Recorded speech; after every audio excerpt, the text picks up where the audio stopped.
हमारे साथ खेसारी जी हैं और छपरा विधानसभा से इन्होंने चुनाव का आगाज़ कर दिया है। और जैसा कि अभी हम इनसे मिलने के साथ ही हमें पता चला कि इनकी आवाज़ भी लग गई है।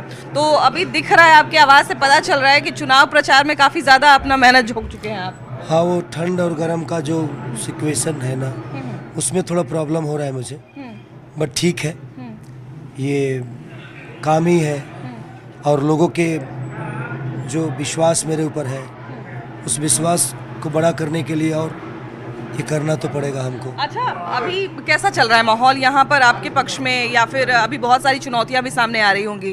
बहुत सारे अलग अलग उम्मीदवार भी हैं, कुछ निर्दलीय उम्मीदवार भी जो हैं वो दावा कर रहे हैं कि डैमेज करेंगे चीज़ों को।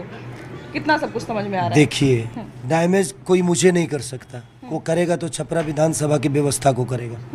मैं यहाँ किसी व्यक्ति विशेष से लड़ने नहीं, बल्कि छपरा के व्यवस्था से लड़ने आया हूँ। छपरा में जो प्रॉब्लम है, उस प्रॉब्लम से लड़ने आया हूँ। सच पूछिए तो मुझे न जीत की खुशी है, न हार का डर है, क्योंकि ये मेरा बिजनेस नहीं है। मैं इसको बिजनेस बनाने के लिए नहीं, बल्कि लोगों के विश्वास जो मेरे ऊपर आज जग रहा है, और आप देख ही रही होंगी भीड़ का जो सिलसिला है, उसके वजह से थोड़ा प्रॉब्लम भी हो रहा है, मुझे परेशानी भी हो रही है। बट ठीक है, ये मैंने कमाया है, मुझे लोगों को बुलाने की ज़रूरत नहीं पड़ती है, वो खेसारी को आशीर्वाद देने अपने आप चले आते हैं। तो मैं प्रयास कर रहा हूँ कि अगर ये अपॉर्चुनिटी मुझे मिली तो पूरे निष्ठा के साथ इस व्यवस्था को बदलने का प्रयास करूँगा। अभी चूंकि जाहिर सी बात है कि आप एक ट्रेंडिंग स्टार भी हैं, तो बहुत सारे लोग आपके फ़ैन भी आते होंगे, कुछ लोग उसमें से आपके वोटर्स भी होंगे जो आगे जाके वोटर्स बनेंगे आपके। लेकिन अभी जब आप घूम रहे होंगे तो बहुत सारे लोग समस्या भी शेयर कर रहे होंगे, तो क्या क्या समस्या अभी तक आपको अपने विधानसभा में बहुत देखने को समस्या है, कुछ हुआ ही नहीं है, सिर्फ समस्या ही समस्या है। वक्त तो लगेगा। कोई कि एक गाना आपने सुना होगा कि प्यार का पहला खत लिखने में वक्त तो लगता है, नए परिंदों को उड़ने में वक्त तो लगता है, तो वक्त लगता है। हाँ। किसी भी चीज़ को सुधारने के लिए कोई भी चीज़ ऐसे नहीं बनती है, और विदाउट क्या बोलते हैं, विदाउट प्रोसीजर इस धरती का कोई चीज़ बेहतर नहीं हो सकता। अच्छा, आपने अब गानों की बात की है, तो अभी हम देख रहे हैं इंटरनेट पे लगातार आपके पुराने गाने खोज खोज के लोग जो हैं वो एक तरह से कह सकते हैं कि योजनाबद्ध तरीके से उसको चला रहे हैं लोग, तो उस पर क्या कहिएगा? देखिए, वो एक कला का विषय है, वो एक संगीत का विषय है। उस संगीत से ऐसा नहीं कि छपरा का विधानसभा का व्यवस्था बिगड़ा हुआ है, मेरे गाने की वजह से तो नहीं ना नाला खराब हुआ है, वो तो एक संगीत का विषय हो गया। यहाँ के जो शिक्षा का प्रॉब्लम हुआ है, वो मेरे गाने की वजह से तो नहीं हुआ है। हॉस्पिटल का जो प्रॉब्लम है, वो मेरे गाने की वजह से तो नहीं हुआ है।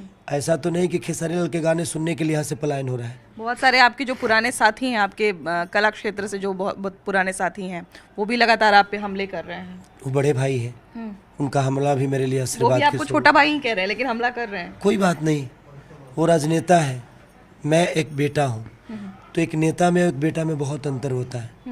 मैं हमेशा से लोगों का बेटा बन के ही रहना चाहता हूँ, और अपने कार्य क्षेत्र को बेहतर करने की कोशिश करता हूँ। अच्छा, अभी लगातार आप पलायन पे बात कर रहे हैं, मैंने देखा है लगातार आप पलायन पे बात कर रहे हैं कि पलायन जो है वो उसको आप ख़त्म करना चाहते हैं यहाँ से, बिहार से, या उसको कम करना चाहते हैं अपने क्षेत्र से खासकर। तो पलायन की समस्या से लोगों को लड़ने में, जूझने में, या फिर कहा जाए उसको कम करने में अपने क्षेत्र से किस तरह के प्रयास आप करेंगे? देखिए, मैं तो पहले अपने छपरा विधानसभा की ही बात करूँगा, क्योंकि जो बिहार की व्यवस्था है वो तो बदलने का काम तेजस्वी भैया करेंगे, क्योंकि मुख्यमंत्री उनको हम लोग बनाने जा रहे हैं, तो हम प्रयास उन्हीं से करेंगे। हाँ, छपरा में कितना रोजगार हो, कितनी विधि व्यवस्था हो, वो मेरा कर्तव्य है। मैं उस कर्तव्य को पूरा कोशिश करूँगा कि उस कर्तव्य को अपने हुनर से, अपने दिमाग से, और लोगों के स्नेह लेकर, प्यार लेकर, और लोगों के विश्वास के साथ मैं उस चीज़ को बेहतर करूँ। एक चीज़ ये भी जनता की तरफ से आ रही है कि पलायन की बात कर रहे हैं खेसारी जी, लेकिन कहीं ऐसा तो नहीं है कि फिल्म बनाने खुद ही पलायन करके चले जाएं? देखिए, फिल्म बनाने के लिए कोई ऐसा ज़रूरी नहीं है कि मुंबई में ही बनती है, हम लोग यूपी में ही ज़्यादा से ज़्यादा शूट करते हैं, तो प्रयास रहेगा। देखिए, किसी के रहने से कोई काम नहीं होता है। बेटा अगर अंधा होना तो बाप को एक गिलास पानी भी नहीं दे सकता। बिल्कुल। अगर वो आँख वाला होना तो अमेरिका भी रहे तो उससे ज़्यादा फर्क नहीं पड़ता, वो अपने परिवार का ख्याल रख सकता है। तो यहाँ रह के ही जो पहले विधायक थे, और मुझे लगता है वो तो यहीं के हैं, छपरा सदर के ही है, उसके बावजूद भी आज तक किसी व्यवस्था में बेहतर नहीं कर पाए वो।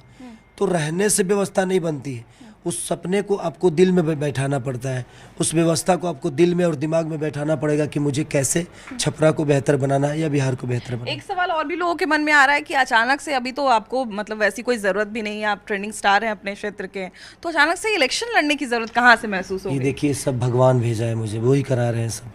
मुझे पता ही नहीं था। मैं जीवन में सच पूछे तो राजनीति के सबसे विरोधी आदमी हूँ मैं, लेकिन क्या करें, पता नहीं भगवान क्या चाहते हैं मुझसे कि छपरा ही चुने मेरे से कराने के लिए, यहाँ के कार्य क्षेत्र में आने के लिए। तो पता नहीं भगवान क्या चाहते हैं।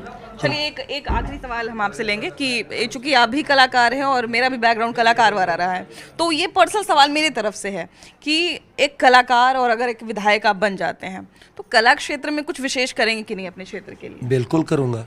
सबसे पहले तो हमारी सरकार जब बनेगी तो सबसे पहले जितने थिएटर बंद हुए हैं उनको सब्सिडी दिलाने का काम करूँगा। और मैं एक जरूर लागू करूँगा नियम अपने नेता से, अपने भैया से, कि कम से कम जितने भी थिएटर यहाँ पे है, चाहे मल्टीप्लेक्स है चाहे कुछ भी हो, एक सिनेमा आपको एक शो ही चलाइए, बट भोजपुरी को चलाइए। क्योंकि जिस जिले से आप चुनाव लड़ रहे हैं उस जिले में भिखारी ठाकुर का जन्म स्थान रहा है, तो ये जगह तो अपने आप में बहुत खास है। लौंडा नाच को भले लोग आजकल पूरी दुनिया में लोग जिस तरह से भी जानते हो, लेकिन हमारे लिए तो ये कल्चर का हिस्सा है। तो मुझे लगता है कि लोक संस्कृति जो है या लोक कला जो है, अगर मुझे लगता है कि आपके जैसे कलाकार राजनीति में आएंगे तो इसको भी काफ़ी प्रोत्साहन मिलेगा। बिल्कुल बिल्कुल, ये धरती ऐसी है। हमारे भोजपुरी के शेक्सपियर कहे जाने वाले भिखारी ठाकुर की धरती है। तो आज अभी तक भोजपुरी को उनके नाम से जाना जाता है और मैं आजीवन चाहूँगा कि उनके नाम से जाना जाए। वो हमारे लिए धरोहर है और हम प्रयास कर रहे हैं कि भिखारी ठाकुर ही नहीं बल्कि एक खेसारी, एक बेटा बन के मैं अपने विधानसभा या छपरा को या पूरे बिहार को कैसे बेहतर कर सकता हूँ, मैं उस पर हमेशा विचार करता रहता हूँ। तो इस बेटे ने और क्या क्या स्वप्न देखा है? बहुत सपने हैं। ये मेरे सपने नहीं बल्कि हमारे विधानसभा का और पूरे बिहार का सपना है। चलिए, तो बहुत सारे लोग अभी हमारे साथ भी हैं, बहुत हमारे सामने भी हैं और सब लोग बातचीत करना चाहते हैं। तो चलिए अभी हम लोग आगे बढ़ेंगे और कुछ और लोगों से भी बात करेंगे। तो देखिए